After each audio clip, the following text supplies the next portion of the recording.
But first, nearly 50 million Americans are expected to hit the roads, rails, and skies for this 4th of July weekend. That's according to AAA, which predicts holiday travel will be close to pre-pandemic levels. However, airlines might not be able to handle the surge. CBS News transportation correspondent Errol Barnett has more from Reagan National Airport. Good evening, Catherine. Most Americans on their way to what is hopefully an enjoyable 4th of July holiday weekend destination are getting there by car tonight, partly because where I am has become such a dreaded place. Airline delays and cancellations are adding up once again tonight with no clear fix in sight. We want to get back, hit the road, do some traveling, see the country. The highways are humming. A record number of drivers are already en route for the holiday, despite paying an average of $4.84 per gallon for gas. At this point, I'm paying like $60 to fill my tank, which is like twice as much as I'd been paying. Cars snaked around this Los Angeles gas station today, lured by a $50 gas giveaway as California's new gas tax kicks in, adding 3 cents per gallon. A little nervous. You never know what flights will be canceled. One reason there are so many drivers this year, the poor state of airline service. Typically, flying accounts for about 8 to 9% of the folks traveling. This year, it's only 7%.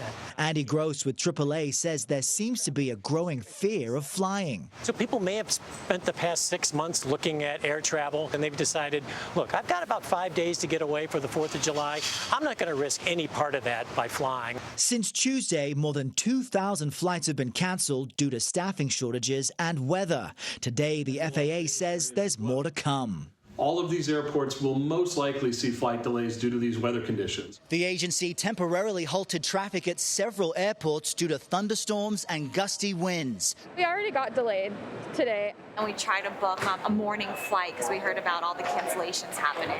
Adding to the squeeze, 15% fewer seats available this summer compared to last year. I said when I get to the flight, if we have pilots and staff and crew, I'm going to thank them for being there.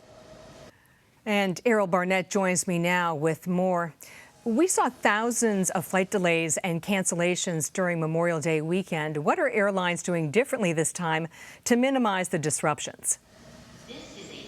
Hey there, Catherine. In a word or a few words, shrinking their schedules. Some of the biggest carriers in the country, American, Delta, and United, as of today, have announced that they are reducing their output, the number of flights they'll be able to accommodate, and that will be the case through the summer. What's frustrating, though, for so many passengers is earlier this year, all the airlines were really adamant that they had the staffing they needed. They were hiring pilots, flight attendants, ground crew, and they wanted the general public to be confident that if you purchased a ticket, you'd get to your destination, and evidently it is just not true. In fact, the Department of Transportation found that complaints against airlines for this lack of reliability increased some 300% back in April, and as we know, things have been consistently worse since then. There are some new ideas being thrown around Washington of what to do about that. Senator Bernie Sanders of Vermont has an idea. He wants to fine airlines, get this,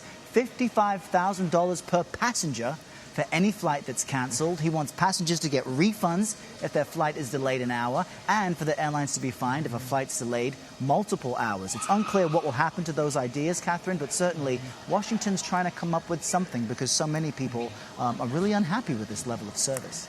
Errol Barnett, thank you.